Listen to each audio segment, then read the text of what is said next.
Hi. If you've ever wondered what it costs to become a life coach, well, guess what? We're going to go through and talk about that. Next few minutes, we're going to talk about how you get started, what it looks like, and what you need to budget overall for it. When we can live life on our terms, on a holistic level, taking into account not just our business lives, but also our health, all of our relationships, from friends, family, partners, the world changes. So there's a variety of different tools with this. So to start with, and I'm going to sell you my book, but my first book that did fairly well, bestseller, called Aspiring Solopreneur, can help you specifically go through and do the whole business plan around this. But for the purpose of our book today, we're going to talk about where it is to get certified and then how would you go about getting started. So there's a variety of different certifications out there. And you obviously want to check your local municipality, but rarely is life coaching really required to have a license. But it does mean that you need to have some sort of credentials. You should, because otherwise, how are people going to trust you? So you can build trust if you have a lot of experience in a certain space. So I've known people who were ultra runners, as an example, or people who were business owners who had a bunch of life experience. And as such, they were able to transition that into other pieces, add a certification on there, and they were able to spin into it. But when it comes to figuring out what's this going to cost to create this, I'm going to encourage you to actually start with the end in mind. And what I mean by the end in mind is I'm going to ask you to think about, what do you want your life to look like a year from now? What do you want that practice, your business practice, to look like? And actually go through and write that out, document it. And you can go to our website, lifeon-yourterms.com, and there's a tool in there called the balance wheel. I'd encourage you to take the balance wheel, try it, but start to visualize what it is you want to be doing.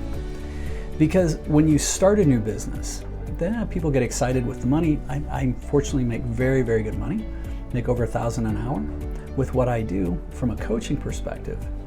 A lot of people are in that $200 to $500 range, which is good money. But it really, really helps if you figure out what type of coach you want to be, where do you want to go, what really lights you up. There's always things that say there's riches in the niches. This is true to a large extent. When you want to go out and be a little bit to everybody, it's hard to be very successful at those things.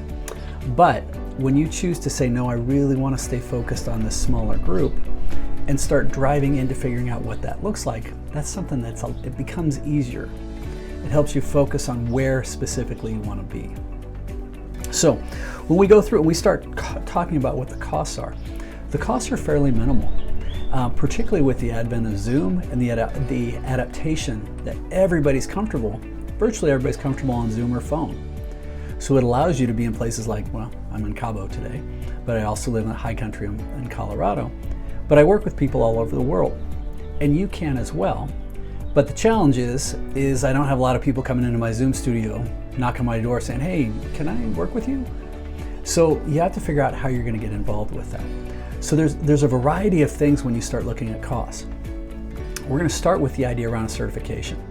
Now for us at lifeon-yourterms.com, we offer certification, 8-week course, gives you access to a whole bunch of tools and a whole course online that you can supplement your practice with. So it gives you immediate validity right out of the gate. And you can do that for just a few grand. We do require, though, that everybody be part of the mastermind afterwards. And the mastermind's an invite only. Now, a mastermind is a smaller, intimate group of people that are focused specifically on 3 things in these groups. We meet virtually once a month, but we have other online communities where we have resources where people learn how to become better teachers, facilitators, and coaches. They also get to learn how to use the tools in a better way and grow their practice. We invest a lot of time helping people grow their practices, but then also how is it they can grow and build themselves. Hopefully you're not hearing that noise in the background. Anyway, when you do that, that starts to lay the groundwork to help you as your skills. So part of the expenses are going to be around you establishing groundwork for you to become good at your craft, what you're doing, and how can you always be working and becoming better and better and better. And there's tools around that you can do that. But then the second thing is going to be, how are you going to start creating awareness? How are people going to find you? Now, if you happen to already have existing communities, cool, right on. Maybe you can go in there and start working with people.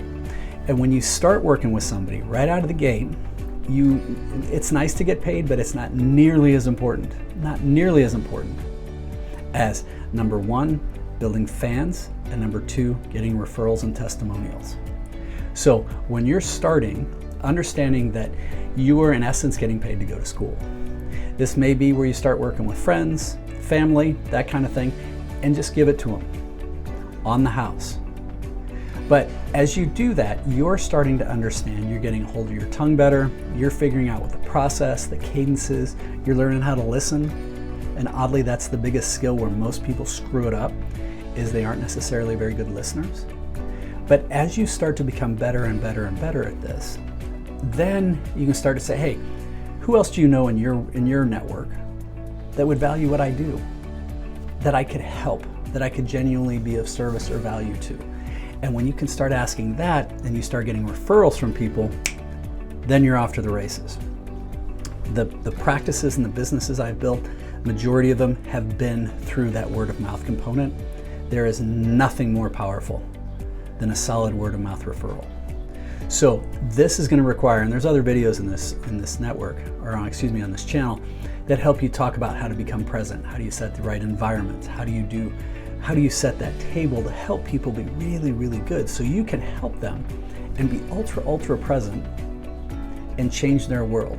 You do that, people will come and say, hey, how do I do this? How do we work together? I heard you did this for so-and-so. And people will start coming to you more and more and more. So the three primary areas when you're looking to start a business are: one, how can you get certified, build some sort of validity groundwork for yourself? That's number one. Number two is going to be, how do you start building that referral? How do you get known? Now this can either happen over time, or if you happen to be good with social platforms, you got a good presence, things like that, you may be able to actually start doing ads and bringing people in. But you're gonna have to create budget with that, and I'm gonna give you a warning, it's a pain in the ass to do it well, because the algorithms are always changing, and trying to do well in that environment, I shudder to think of the hundreds of thousands of dollars I've spent trying to figure it out well. But then the third thing is gonna be thinking about, what is your transition time? So if you currently are working in an office and you'd like to transition out, I'm going to highly recommend that you don't go in and tell your boss to kiss off. Something like that, you know what I mean. But build your plan so that it may take you a little bit longer. Now, if you happen to be independently wealthy and you've got a year in the bank and you're like, I hate what I'm doing, I want to go all in on this, you can. But I wouldn't recommend it, because it usually takes a little bit of time to transition into these things. So you build your you build your skill set so you become a better coach, and you're going to be getting better and better and better and better and better. You start reaching out, people start getting to know you, you start practicing, you start building referrals, that helps.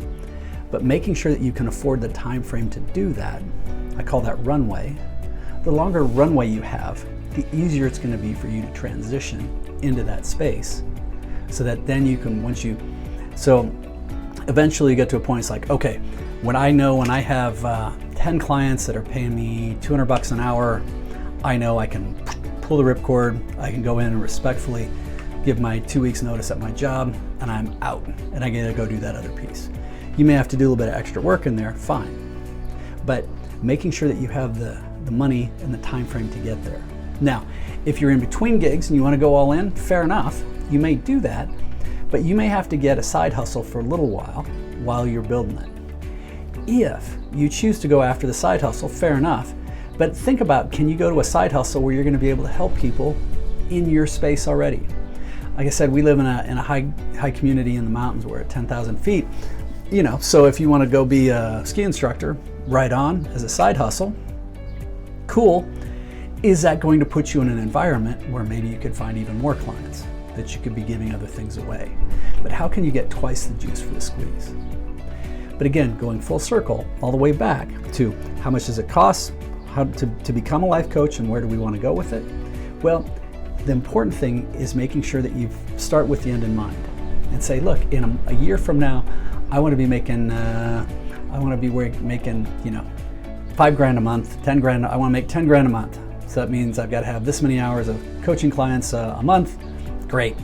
How do you figure that out? And then start backing into it. What are the different steps and tools you're going to need?